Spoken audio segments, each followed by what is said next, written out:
കർഷക ദിനാചരണ ഭാഗമായി welfare party Angadippuram panchayat committee കർഷകരെ ആദരിച്ചു. നേതാക്കൾ വീട്ടിലെത്തി കർഷകരെ പൊന്നാടയണിയിച്ചു.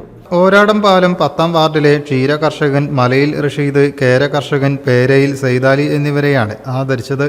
ഇരുവരുടെയും വീടുകളിലെത്തി പൊന്നാടയണിയിച്ച് കവുങ്ങിൻ തൈകൾ നൽകിയാണ് ആദരിച്ചത്. ഒരു ലാഭമുള്ളൊരു ഏർപ്പാടൊന്നുമല്ല. നമ്മൾ നേരം മുതൽ വൈകുന്നേരം വരെ പണിയെടുക്കണം. നമുക്കൊരു മരിച്ചു കൊടുത്തോ കല്യാണത്തിനൊന്നും പോകാനൊന്നും പറ്റില്ല. അങ്ങനെ എല്ലാം കൊണ്ടും ബുദ്ധിമുട്ടാണ്. പക്ഷേ അതിനനുസരിച്ച് അതിൻ്റെ പകുതിയെങ്കിലും ബെനിഫിറ്റ് കിട്ടണം എന്നുണ്ടെങ്കിലല്ലേ അപ്പോൾ അതൊന്നും മുന്നോട്ട് പോകുള്ളൂ. അത് കാരണം ആൾക്കാരൊക്കെ നിർത്തി പോവാണ്. 750 കവുങ്ങുണ്ടാവും തോട്ടത്തിൽ. പിന്നെ അല്ലാത്ത വേറൊരു തോട്ടമുണ്ട്, അതിൽ 1500 കവുങ്ങുണ്ട് കായ്ക്കുള്ളത്. പിന്നെ അതിൻ്റെ ഇടയിൽ തെങ്ങുണ്ട്, 240 തെങ്ങുണ്ട്.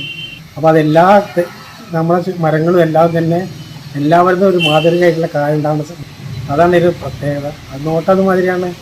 എല്ലാവരും നനക്കാൻ സ്പ്രിങ്ക്ലറും സൗകര്യമുണ്ട്. പിന്നെ ചാണകം ഇഷ്ടം പോലെ കിട്ടുന്നുണ്ട്. അതുകൊണ്ട് പുറത്തുനിന്ന് കൂടുതൽ വാങ്ങേണ്ട ഒരു ആവശ്യം വരുന്നില്ല. അതുകൊണ്ടാണ് ഈ കൃഷി ഇത്തിരി നന്നായി വരുന്നത്. പാർട്ടി പഞ്ചായത്ത് അധ്യക്ഷൻ സൈദാലി വലമ്പൂർ, സെക്രട്ടറി ഷിഹാബ് തിരൂർക്കാട്, ട്രഷറർ മനാഫ് തോട്ടോളി, ഉപാധ്യക്ഷരായ നസീമ മദാരി, സക്കീർ അരിപ്ര, ഓരാടംപാലം യൂണിറ്റ് അധ്യക്ഷൻ സാഹിദ ഖാലിദ്, അബ്ദുള്ള പേരയിൽ, അബ്ദുൽ ഗഫൂർ തുടങ്ങിയവർ സംബന്ധിച്ചു. കർഷകരെയെല്ലാം തന്നെ ഇന്ന് ആദരിച്ചു കൊണ്ടിരിക്കുകയാണ് ചിങ്ങം 1-ന്. വെൽഫെയർ പാർട്ടിയുടെ അങ്ങാടിപ്പുറം പഞ്ചായത്ത് കമ്മിറ്റി ഇന്ന് ഓരാടംപാലം 10ാം വാർഡിലെ 2 മുതിർന്ന കർഷകരെയാണ് ആദരിച്ചിട്ടുള്ളത്. News desk media mission.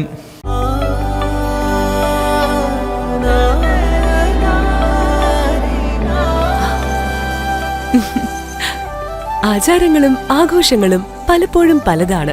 അതുപോലെ തന്നെയാണ് നമ്മൾ അണിയുന്ന ആഭരണങ്ങളും.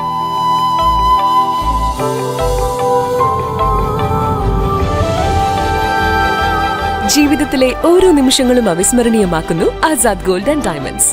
Azad gold and diamonds, Thazhepalam, Tirur.